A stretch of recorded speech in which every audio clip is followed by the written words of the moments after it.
గవర్నమెంట్లు ఇలా ప్రతి సందర్భంలోనూ కూడా డెమోక్రసీని కూని చేస్తూ ఉన్నారు. పోలీసులను వీళ్ళు ఇష్టానుసారంగా వాడుకుంటా ఉన్నారు.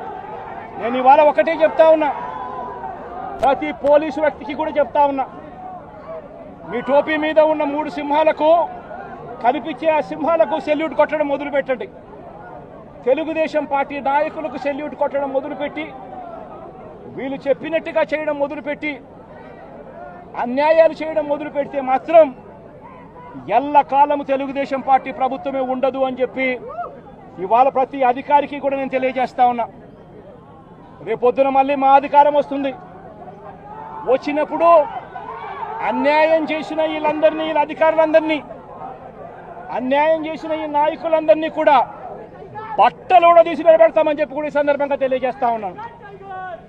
ఎవడిని వదిలిపెట్టేది ఉండదు. ఇదే వంశీని అరెస్ట్ చేసేటప్పుడు సిఐ అన్నాడట, నేను 1.5 సంవత్సరంలో రిటైర్ అయిపోతాను అని చెప్పి. రిటైర్ అయిపోయినా కూడా సప్త సముద్రాల అవతల ఉన్నా కూడా మొత్తం అందరినీ కూడా పిలిపిస్తామని చెప్పి కూడా ఈ సందర్భంగా చెప్తా ఉన్నా. చట్టం ముందు నిలబడేట్టుగా చేస్తాం, బట్టలు ఊడదీస్తాం, న్యాయం జరిగేట్టుగా చేస్తాం అని ప్రతి ఒక్కరికి కూడా తెలియజేస్తా ఉన్నాం. ఈ మాదిరిగా అన్యాయం చేయడం మొదలు పెడితే మాత్రం ఖచ్చితంగా ప్రజలు, దేవుడు ఇద్దరు కూడా వీళ్ళను శిక్షించే కార్యక్రమం ఖచ్చితంగా జరుగుతుందని చెప్పి సందర్భంగా మరొక్కసారి వీళ్ళందరికీ కూడా చెప్తా ఉన్నాం. అన్యాయంలో భాగస్వాములు కావద్దండి.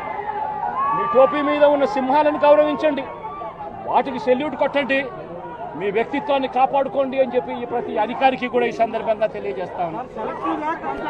సెలెక్టివ్గా కొంతమంది లీడర్స్ ని టార్గెట్ చేసి అరెస్ట్ చేస్తూ ఉన్నారు. దాన్ని ఎట్లా చూస్తారు? మన పేరుని కానీ ఇవాళ ఉంచి ఇటీవల కొంతమంది అరెస్ట్ నంది సురేష్, ఇట్లా దాన్ని ఎలా చూడాలి?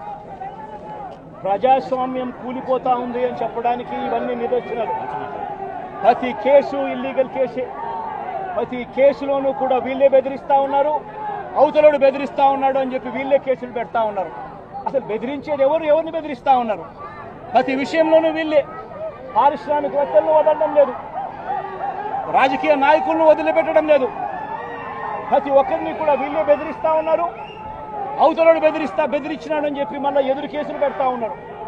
ఇవన్నీ ఊరికే పోవు, ఇవన్నీ కూడా మళ్ళీ వీళ్ళకు చుట్టుకుంటాయి. చుట్టుకున్నప్పుడు వీళ్ళ పరిస్థితి అతి దారుణంగా